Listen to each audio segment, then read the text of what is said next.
Semangat pagi para NLPers Indonesia, kembali lagi di channel NLP Leadership Indonesia ya, bersama Coach Antonio Sarif. Halo. Dan saya Michael. Nah, Coach Antonio Sarif ini seorang licensed trainer NLP ya, jadi kalau mau ambil kelasnya NLP bisa langsung ya untuk NLP practitioner sama master ya Coach ya? Iya, betul. Nah, Coach Antonio Sarif ini belajar langsungnya dari siapa? Dari murid langsungnya bapaknya NLP sendiri, Dr. Richard Bandler. Jadi nanti kalau kalian mau ambil kelasnya NLP, kita pun lisensinya langsung, tanda tangannya langsung sama Dr. Richard Bandler ya? dan Langsung. John Laval ya. Nah, jadi bukan tanda tangan print-printan Coach ya? Bukan. Tanda tangan asli itu ya? Basah. Basah ya, jadi tapi datang udah nggak basah kan? Udah nggak basah, udah kering. Nah kebetulan nih ya, jadi kalau di Coach Antonio Sarif saat ini nanti kita mau ada training terdekat Coach ya. Nah ini kan NLP practitioner, jadi yang pertama ya, tahap pertama itu serunya lagi learn from home, jadi cuman satu kali ini ya? Bukan tahap pertama, memang the only one. Oh, the only one ya? The only one, cuman satu kali yang cuman satu kali, jadi di batch ini secara online ya Coach ya, iya. via Zoom. Nah, untuk informasinya nanti ada di link bawah ya. Dan sebelumnya kalian juga jangan lupa untuk like dan subscribe ya. Ini untuk selain gratis, like subscribe itu juga untuk kita ini sangat-sangat membantu ya. Apalagi iklannya juga ditonton. Wah itu sangat luar biasa, kita banyak perubahan ya Coach ya. Kayaknya lokasi aja udah berubah gitu kan.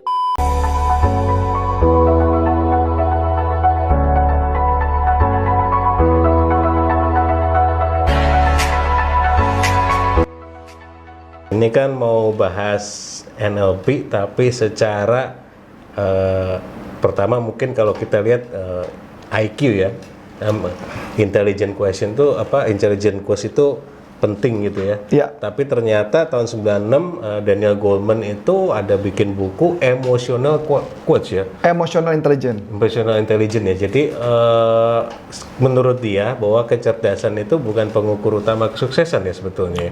Kecerdasan intelijensia bukan the only one bahwa itu adalah untuk jadi orang yang jadi sukses, betul. Nah itu untuk itu emotional quotesnya juga emotional intelligence. Jadi bukan intelligent IQ, jadi orang-orang kan selama ini kan selalu berbicara mengenai IQ. Nah, apalagi jadi tes IQ gitu, begitu ada tes IQ kok nilainya lebih tinggi, tapi ternyata ujung-ujung begitu lulus kok lebih sukses yang IQ-nya di bawah. Gitu ya. Betul. Nah, ternyata menurut Daniel Goleman mengatakan bahwa emotional intelligence jauh lebih penting daripada intelligentsia quotient.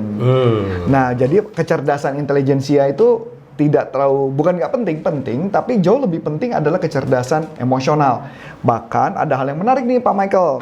Menariknya adalah pernah ada penelitian dari Profesor Yohanes Surya yang dia dia yang menjadi pengajar untuk para orang-orang yang mengikuti Olimpiade Matematika dan Fisika. Dan ternyata waktu itu mereka pernah melakukan pengujian coba untuk kepada orang-orang yang intelijensinya di bawah. Nah waktu itu ada penelitian mengatakan coba dicari orang yang intelijensinya tidak terlalu pintar dan dilakukan pelatihan dan kemudian dilakukan tes.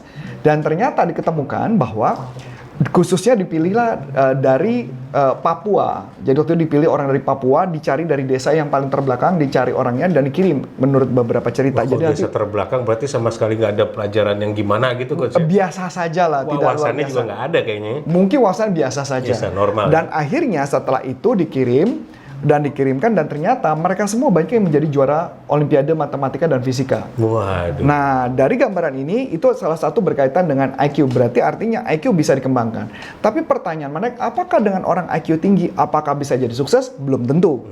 Karena ada beberapa hal yang mengatakan orang yang emosinya yang nggak bagus, yang emosinya nggak stabil, kemungkinan tidak suksesnya akan jauh lebih besar.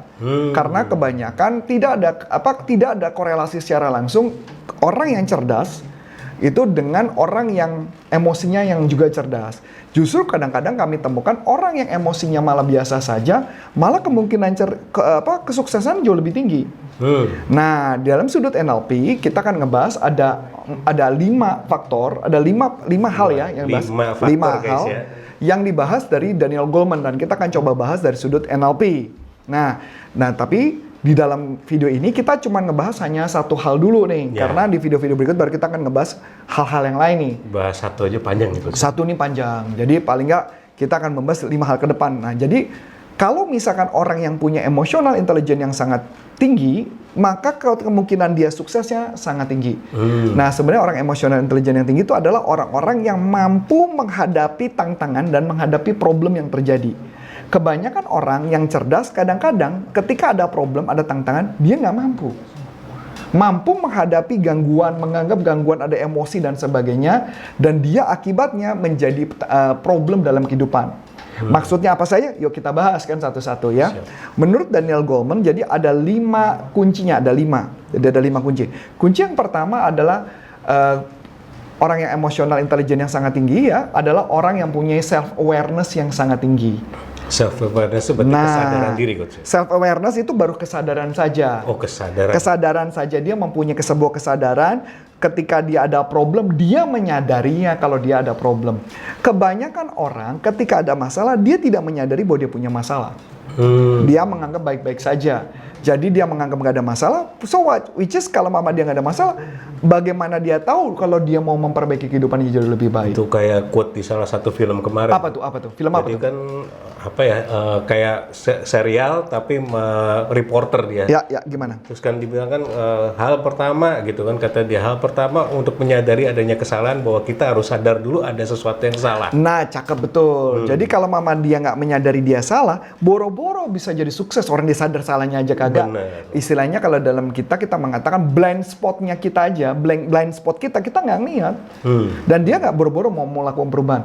Minimal kesadaran pertama dia menyadari dia ada hal yang salah yang dia mau perbaiki. Itu yang pertama. Itu berat juga ya. Karena kadang Berat. otak selalu membenarkan sesuatu. Soal gitu. membenarkan. Nanti kita akan bahas nih. Kita akan bahas videonya. Yang kedua adalah mengenai kemampuan dia melakukan self control pada dirinya. Jadi yang pertama adalah sadar. Habis kedua adalah mampu nggak dia mengontrol emosinya supaya dia ketika menghadapi tantangan akan lebih stabil.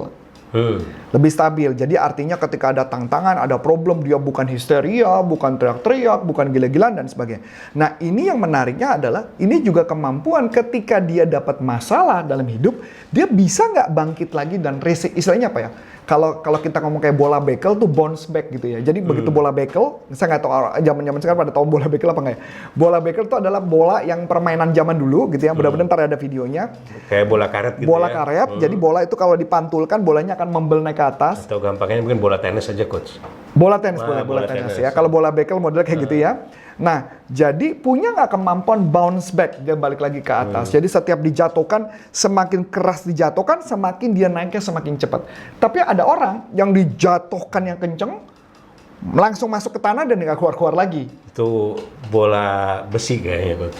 Ya bola Dilepas besi, langsung bola nancep. besi, Ya, betul. nggak bisa naik lagi. Nah, jadi artinya orang-orang tersebut dia tidak mampu untuk melakukan self control atau self regulasi pada dirinya ketika dapat masalah. Makanya wajar kan kalau dia kemungkinan kesuksesannya sangat kecil. Yes. Nanti akan kita bahas lebih lanjut. Yang ketiga adalah mampu nggak dia mempunyai self motivasi untuk bangkitnya. Jadi bukan hanya dia bisa mengontrol, tapi dia ada motivasinya nggak untuk melakukannya. Jadi memotivasi diri sendiri. Memotivasi diri sendiri. Kebanyakan orang enggak. Ketika ada problem, ya sudah selesai sampai situ. Atau bahkan dia menganggap yang disalahkan adalah kehidupan itu. Jadi kalau hidupnya salah, ya itu berarti kehidupan yang salah.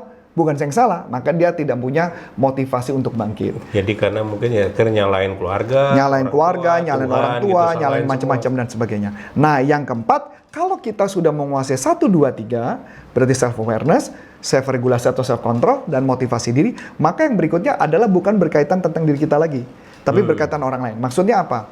Ketika orang yang bisa menjadi orang yang luar biasa, kepemimpinan yang luar biasa, atau interpersonal skill yang bagus adalah orang yang bisa membaca tentang orang lain. Membaca itu emosi. seperti apa tuh? Oh, emosinya ya. Emosi. Misal contoh, ketika kita lagi ngobrol sama seseorang, orang itu mukanya kelihatannya down. Apalagi sebagai pemimpin, kita harus tahu bahwa dia lagi down. Atau contoh, kita dengan pasangan. Ketika kita dengan pasangan lagi ngobrol, kita ajak ngobrol, kok mukanya agak berbeda. Nah, Kalau zaman sekarang bukan muka doang ya, dari gaya chatting berbeda. ya gaya chatting berbeda. Nah, ketika seperti itu kita baru tahu bahwa oh orang ini lagi bermasalah. Itu adalah orang yang berempati. Banyak orang yang tidak punya empati, bahkan nggak tahu dia punya masalah.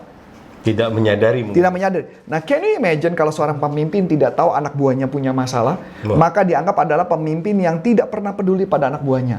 Nggak ada empatinya. Tidak ada empati. Padahal bukan nggak ada empati, bisa jadi dia nggak ngerti.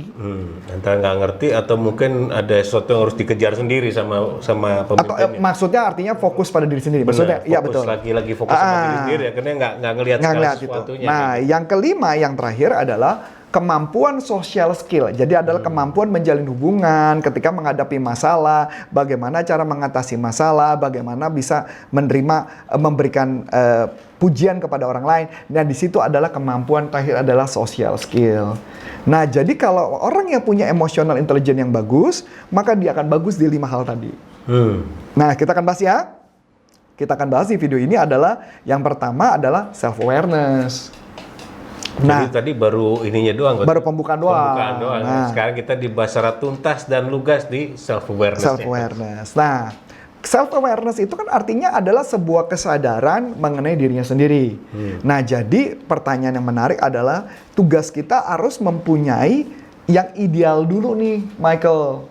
Yang ideal, maksudnya adalah contoh apa? Kalau kita menjadi seorang sales, berarti kita harus menentukan dulu sales yang ideal seperti apa. Kalau kita mau jadi seorang pemimpin yang ideal seperti apa? Tentukan dulu barometernya dong. Oh gitu, jadi misalnya kalau ada orang punya impian jadi sesuatu, dia harus tentuin dulu gitu. Yang ideal seperti apa? Sesuatu yang seperti apa gitu. Betul, jadi tidak ada yang benar dan tidak ada yang salah, tapi tentukan dulu yang idealnya apa. Nah, misalkan kita mau jadi seorang ayah. Ayah yang baik tuh idealnya seperti apa? Nah, biasanya susah tuh, karena tidak ada sekolah menjadi orang tua kan? Nggak ada yang ngajarin ilmu jadi orang tua. Kita mau pakai role model orang tua kita, menurut kita juga orang tua kita bukan role model yang bagus gitu kan. Pakai kakek sama aja masih nggak ada yang belum pas. Jadi memang dari kitanya harus jadi tentukan dulu yang idealnya seperti apa. Jadi kalau misalkan kalau Pak Michael kan ini suka banget dengan superhero. Nah, kalau superhero, kalau mama ada seseorang yang menjadi pahlawan, tentukan dulu pahlawan yang ideal seperti apa. Itu. Jangan sampai salah situasi jadi pahlawannya gitu ya. Karena kan banyak banget film-film yang lucu yang menjadi jadi superhero, tapi dia sendiri nggak tahu yang idealnya seperti apa. Tindak tanduknya juga seperti apa. Ya kan? Nah, jadi tentukan dulu yang idealnya seperti apa. Kalau menjadi seorang murid yang ideal seperti apa. Kalau menjadi pembelajar yang ideal seperti apa. Jadi tentukan dulu yang idealnya apa. Nah, setelah menemukan ideal, baru kemudian kita lihat apakah tindakan kita sudah mengarah ke ideal itu belum. Actionnya ya. Bukan action, actionnya. Jadi kita sudah mengarah ke ideal itu belum. Kalau kita belum mengarah ke ideal, berarti kita menyadari bahwa ada blind spot dari diri kita nih. Blind spotnya. Jadi minimal dia sadar dulu. Jadi kalau misalkan kita mau jadi seorang sales yang ideal seperti apa? Nah, kita sudah punya alat ukurnya dan kemudian kita mau langsung melihat apa kelebihan kita dan apa kelemahan kita. Dari sini baru akan lebih mudah kita menganalisis diri kita. Yang sangat saya anjurkan adalah menggunakan metode